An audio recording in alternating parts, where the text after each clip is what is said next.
I Hear Voices Theatre Company presents Bentley Strangetrousers and the Dance of Doom. Episode 3, The Yellow Peril. In our last installment, Bentley Strangetrousers, a super-secret special security squad agent of MA5 and 7/8, on the trail of the source of the terrible plot or scheme that has been transforming Middle England into vulgar yokels, sought out Colonel Shirts, believed to be absent without leave in the inhospitable, uncharted reaches of the Norfolk Broads. Once found, Shirts was about to reveal all, but was himself transformed into a yokel, hell-bent on destroying our hero's sense of public decorum. Out of ammunition, Strangetrousers finds himself fighting for his sense of propriety, with only his government-issue concertina file for protection. Stay back! I've got a concertina file, and I'm not afraid to use it! There'd better be something damn useful in here. Oh my God, no! Good evening, Agent Strangetrousers. Halfpenny from the Department of Departmental Accounts, Accounts Department. My bane! An accountant! Can I be of assistance? Perhaps. If I use you as a rudimentary club, how much do you weigh? £84, 6 shillings and threepence. That will have to be enough. Won't he join the dance, my pretty? Take this!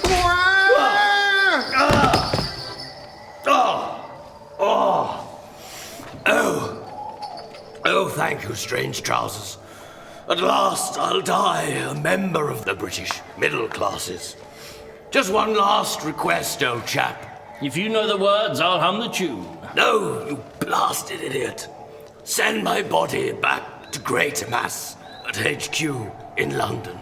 You mean? Yes. I am an agent of Her Majesty the King's Secret Special Security Squad Service. But why didn't you say anything? What sort of secret agent would that make me, you ruddy fool?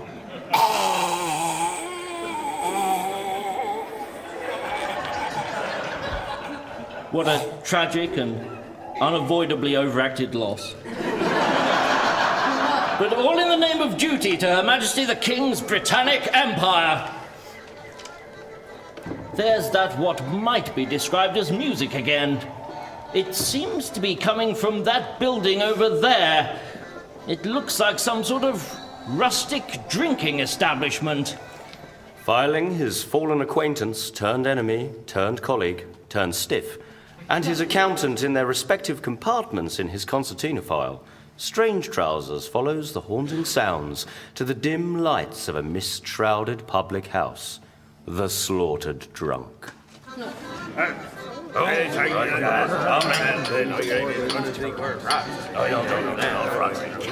At last! This is indeed the source of the sound! Good evening, bastions of feudal servitude!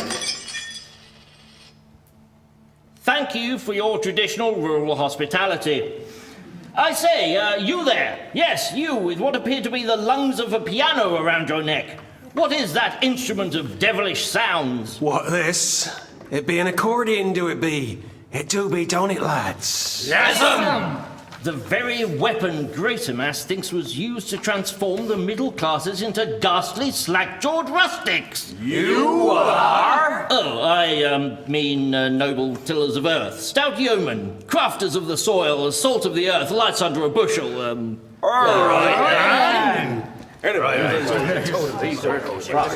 And yet, these simian hominids seem unaffected by the music. Rather than being driven to frenzied dancing, it seems to have no effect on them. Could it be that Gratimas was wrong? Could it be the music itself is not the key to the transformations? Could it be that I'm talking to myself in public? I don't know, dearie. By all the corsets! A full-bodied English-style barmaid! You must be the answer to the question, those can't be real, can they? And the answer appears to be yes. What can I get you, stranger? A weak ginger beer. That's not for me to say, sir. A weak ginger beer on ice. Stirred, not shaken, with a little umbrella. And a straw. We don't have ice here, sir. Nor fancy little umbrellas neither. We has only simple rough country fare. Well, then I'll have a simple, rough country Manhattan. Of course, sir.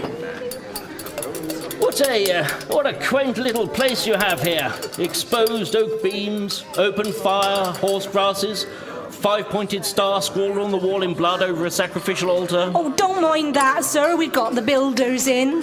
Tell me, my crude stereotype, do you have a room? Sir, how could you ask a lady such a thing?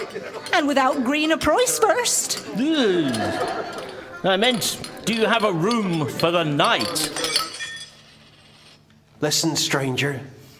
There's nothing for you here. Now, Cyril, don't take on so. You'd best be on your way, but stick to the road. Don't go across the Broads. Well, actually, I've just come across the Broads. Have you? Most folks come here by the road. Well, I got lost in the mist and the fog. Oh, dear no, sir. Folks comes here by day. They gets lost in the mist and the fog when they leaves. So we can send them on their way with dire warnings of their ill-fated excursions. So what does that mean? Well, I don't know, sir, being as how we're only simple country folk. But I'd say you've entered this scene from a structurally redundant position. Ah. But, why shouldn't anyone go out on the Broads at night? Why? I'll tell you why. That's so wet and mucky like, innit? You'll get all dirty and catch cold in that. Oh, well, so how should we proceed? Well, you better stay the night, sir, or your visit to our humble establishment will be narratively superfluous. I like what you're saying, and you're saying where it's going. And I like where you're going with the way that you say it. And I think you know what I mean. From 8:30 till 9 o'clock, sir.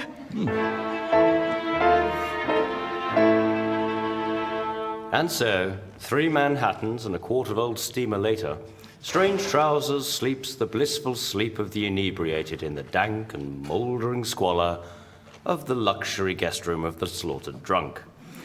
With little to interrupt his slumber, save for the occasional slaughtering of lambs and newborn infants, he awakens bright and refreshed, despite the previous night's exertions and unnecessary plot points, and goes down to breakfast.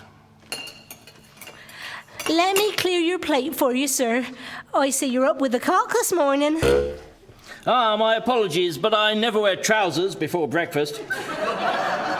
In my line of work, trousers before breakfast is like discussing cricket with an Australian.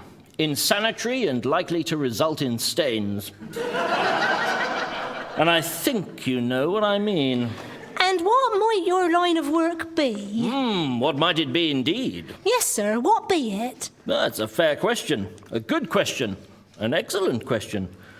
A sensible, ordinary, everyday question, and one to which I have an immediate and plausible response, which I provide casually in keeping with the workaday nature of my occupation. I'm thinking of a number.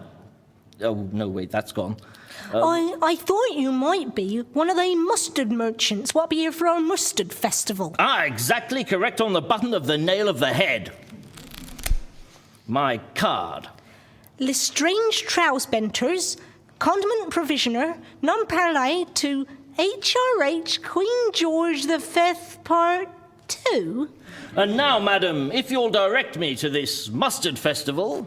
Just follow the village road, past the village sign, go straight on past the village shop, walk by the village church, cross the village green, till he sees the village mustard festival, and there you be.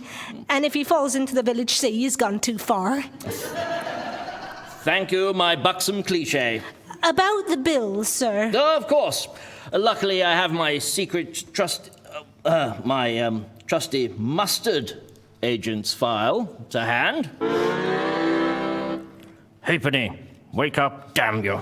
Oh, good morning, Strangetrousers. No, these are my legs. The legs of Lestrange Trousbenters. Who? Oh, right, yes, of course. Morning, Trousbenters, wink, wink. Just take care of this, will you? What on earth? Room fees? An exorbitant bar bill? And a sacrifice of a goat? Oh, don't you worry about that, my dear. Goat's included with the room. Oh, that's what it was for. Oh, dear. Very well, dear lady. Here is a receipt for a carbon copy of an IOU. Oh, thank you kindly, sir. And keep the change. Not, of course, forgetting to declare it as taxable income. Now earned. get back in there, No, get you off! Stop! That's enough of him. Do you know the weather forecast this morning? One moment, sir.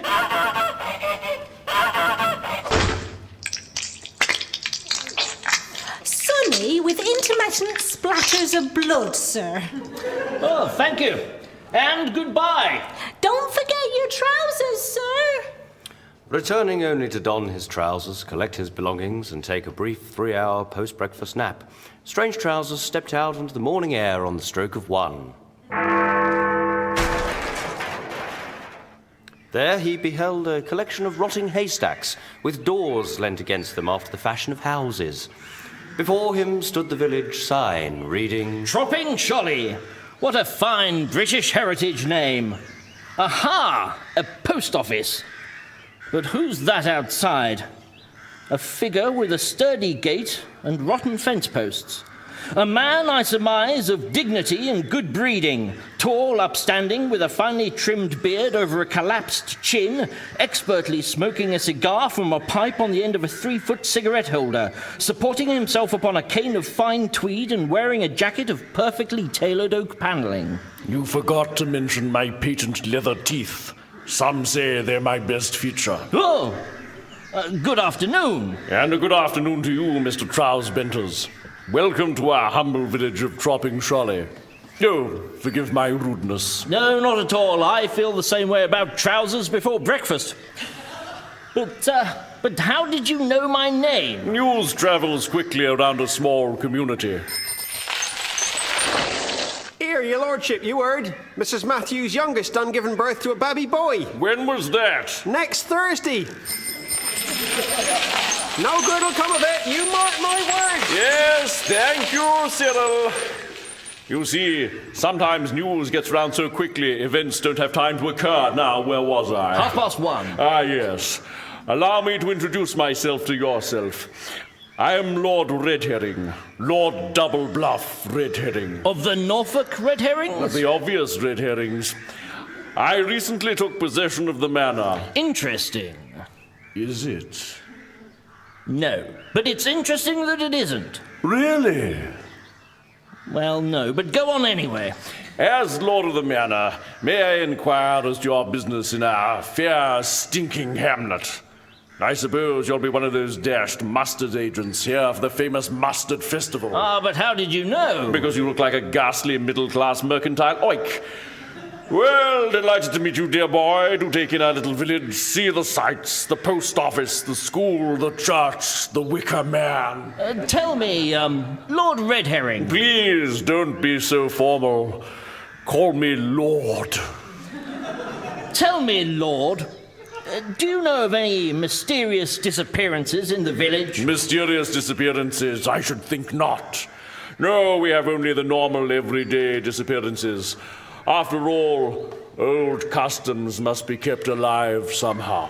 So, you don't know of any bankers, lawyers, doctors, or other members of the middle class going missing? Perhaps to find a yokel in their place? My dear Mr. Trousbenters, this entire county is nothing but yokels. There is no middle class to support. Yet you are landed gentry. As I say, old traditions have to be kept alive somehow.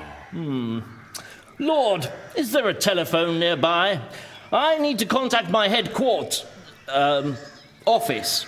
Oh, how is business at the old headquarters office? I'll know as soon as I can contact them.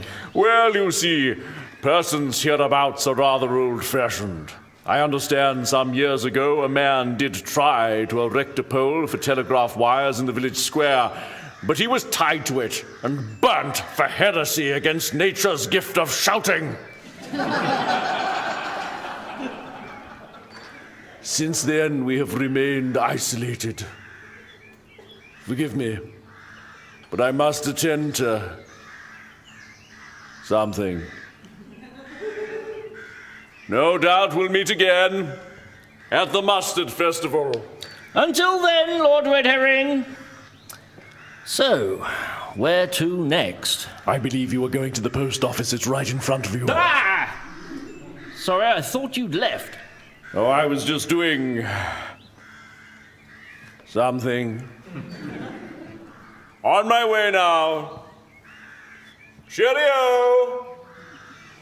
The post office it is then, there to fulfill my solemn oath to Colonel Shirts.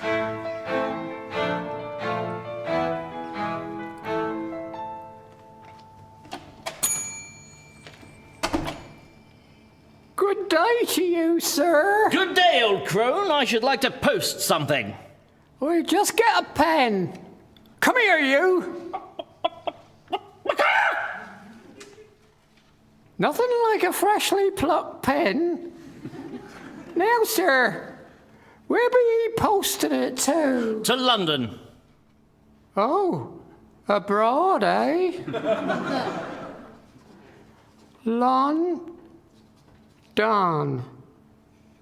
What's the address? That's classified. Classified.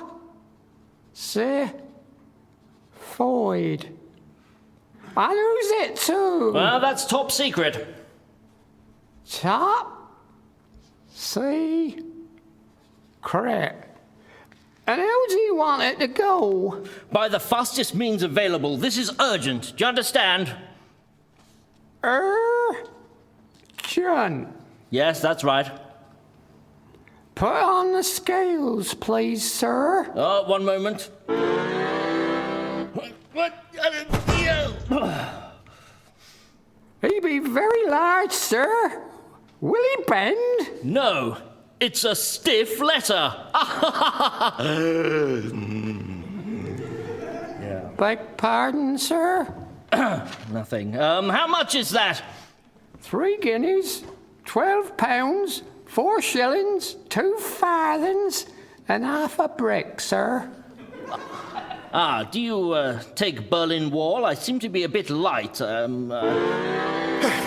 White, strange, bent trousers. Trouse Benters. Yes, him. Don't pay that bill. I have a stamped addressed envelope. Put him in that. Excellent work, Halfpenny. Grab his legs. I'll take the head, as always. Get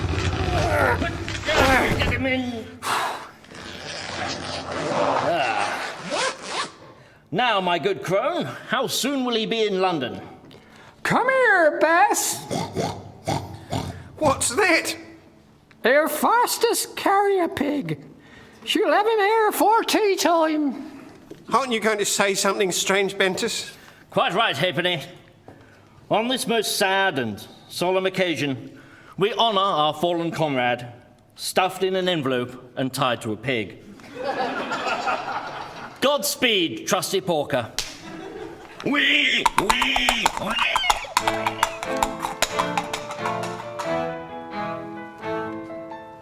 His duty thus dispatched, Strangetrousers next visits the Tropping-Sholly School of St. Griselda, the Horned.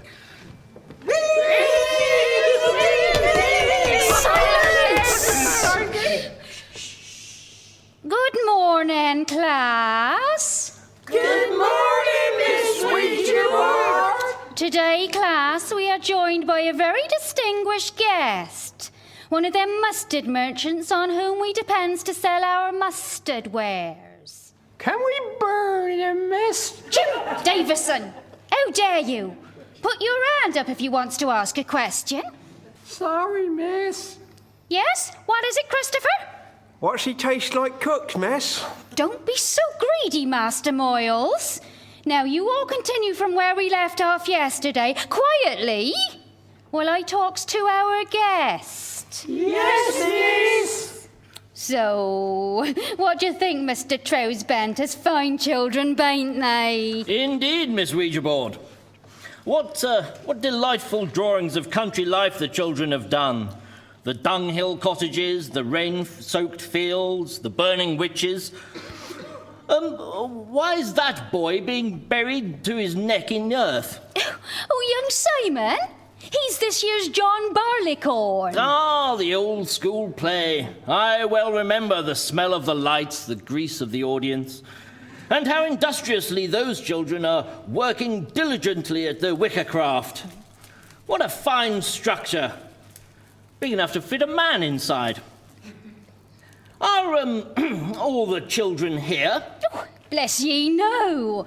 The others be out collecting kindling for the burning.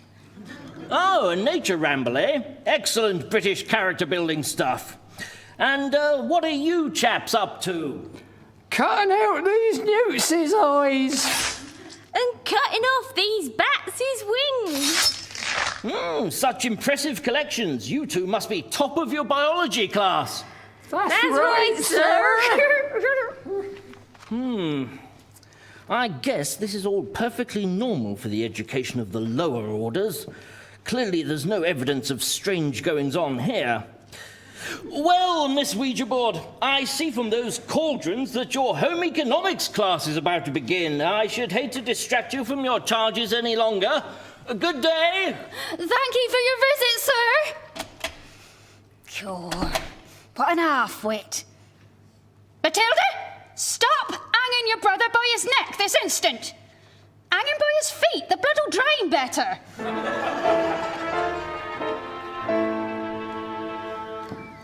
Disturbed by the lack of any apparent wrongdoing, Strangetrousers walks towards the church. As he approaches it, he beholds a darkening sky. The very air seems heavy with some brooding malignance. Even the bird's song becomes coarser.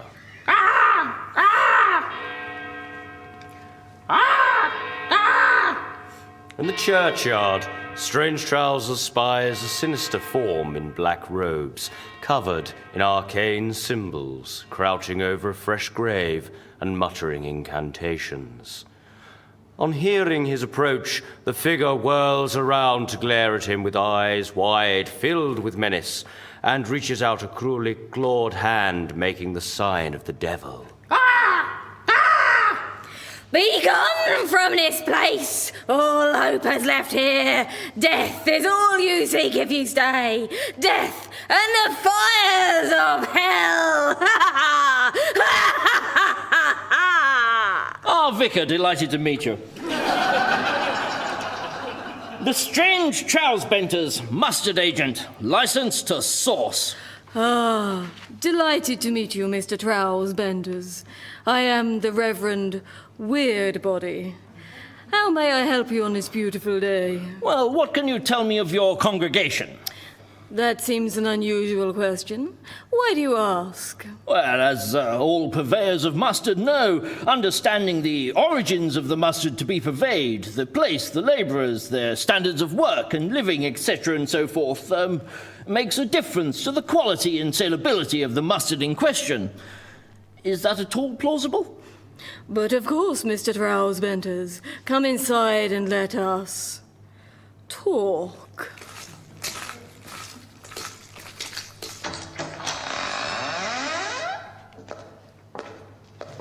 My word, what a charming church you have here. Oh, yes, you can tell it's a farmer's church by all the goat's heads on the walls. How very astute of you. And so cheerful with the large stars daubed in crimson on the walls and the floors. Oh, but wait, that cross over there is upside down. We recently held a service in remembrance of the Australians. What happened to them? They went to Australia. Ah, yes, poor devils. Sunshine, sandy beaches, and a general sense of egalitarianism. Unhappy swine.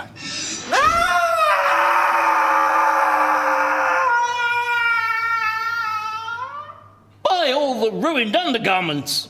What was that? What? That lingering, agonized scream from the far end of the church. Oh, nothing. Merely a christening. Babies, you know. Now, you had some questions for me, I believe. Ah, but of course. Have you noticed any of your customers appearing to behave in a more yokelly fashion than usual? Mr. Trousbenders, you've seen the folk of our parish. Could there be any further deprivation of yocality to which they could be subjected? Yet the quaint lifestyle does afford a certain protection against the trepidations of modernity. I see your point. I'm sorry, it is awfully cold in here. And I also understand what you're saying. Oh, good. It would be terrifically hard to explain with charades. Nothing untowards again. Well, these quaint customs of yours are all terribly fascinating, Vicar, but I must be on my way. This mustard won't purvey itself now, will it? Oh, must you go, Mr. Trousbenders? I was hoping you might stay and be baptized. Oh, but I've been baptized. It never hurts to have a top-up, though, does it? Well, I suppose, as it's gone noon. What do I have to do? Nigel?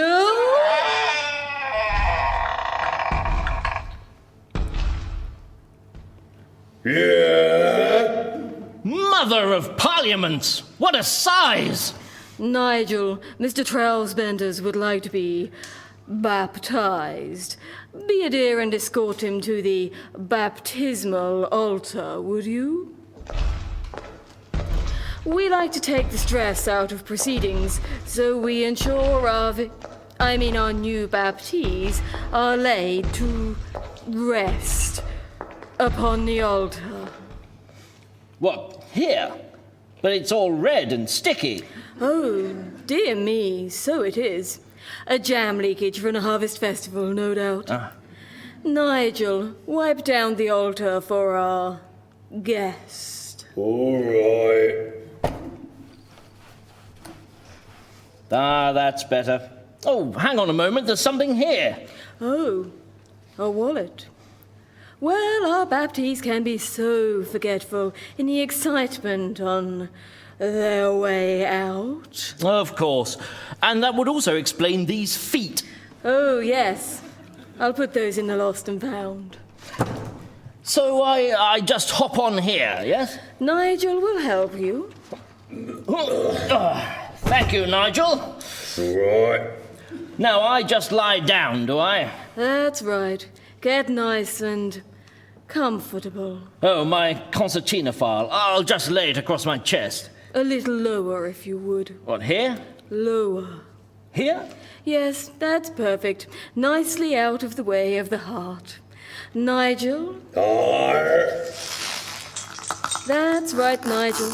Tie the straps nice and tight. We wouldn't want our guest to slip and hurt himself now, would we? Yes, indeed. Safety first. Quite so, quite so. Now, you see this knife in my hands? Take a good look at it, Mr. Trousbenders. See its razor-sharp blade glinting in the candlelight. This blade is the last thing you will ever see. Wait a moment. There's something wrong here. Your hands! You've got painted nails! You're a woman! Stop! Lord Red Herring, thank goodness you're here. Something is rotten in the Church of Chopping Sholly. Did you know your vicar is a female? Surely not. Reverend Weirdbody, is this true? You tell me, my lord. Great Lady of the Night of Babylon! Lord Red Herring! Did you know? Who is this fool, darling? Can I kill him? No, my dear, not yet. Medea? Is that any way to address a man of the cloth? Woman! Woman is an even less suitable way to address a man of the cloth. Are you sure I can't kill him? Patience, my dear Black. Nigel, unstrap him. What's going on here, Lord Red Herring? Why are you interfering with my baptism? Yes. Modest answers. Seize him! Yes, Lord Red Herring. Take him to the mustard lair. Yes, Lord Red Herring. In the handkerchiefed grip of a phalanx of Morris dancers, Strangetrousers is led from the altar through a trap door, which leads from the church through an underground passage, leading to a vast subterranean cavern where his captor's leaden footsteps lead him to the lair of their leader, who leans over and leers. Great honey glazed chicken salad! Here's all of that! Mustard! Yes, gallon upon gallon upon gallon of finest, most potent, genetically modified Norfolk mustard. How do you like my underground mustard lair now, Mr. So-called Lestrange Trousers? Well, it's very yellow. But why have you brought me here, Red Herring? I wanted you to see it before you die. Any last words? Last words are like Frenchmen. A true British gentleman has no use for them. Very well. Nigel, chain this imbecile to this chain, and then hoist him over the mustard vat. Right, Materia. Now, lower him into the mustard. Is this the end for Strangetrousers? How will he escape his mustardy fate? Why is mustard so important suddenly? Will the gaps in the plot be left gaping like holes in a tramp's sock? Or have the writers thought of something particularly ingenious to round off the series? The last seems least likely. But to find out for certain, tune in again for the final terrifying and entirely incomprehensible episode, A Village Fate Worse Than Death. Bentley Strangetrousers and the Dance of Doom starred Damien Bell, Mary Bollins, Sarah Jane Derrick, Darren Gooding, Dave Hughes, Jerry McKee, Richard Potter and Sarah Ellen Young. Foley sounds by Matthew Orchard. Sound recording and engineering by Darren Tansley. The series was written by Damien Bell and Darren Gooding and was recorded at Colchester Arts Centre before a live audience and is an I Hear Voices theatre company production.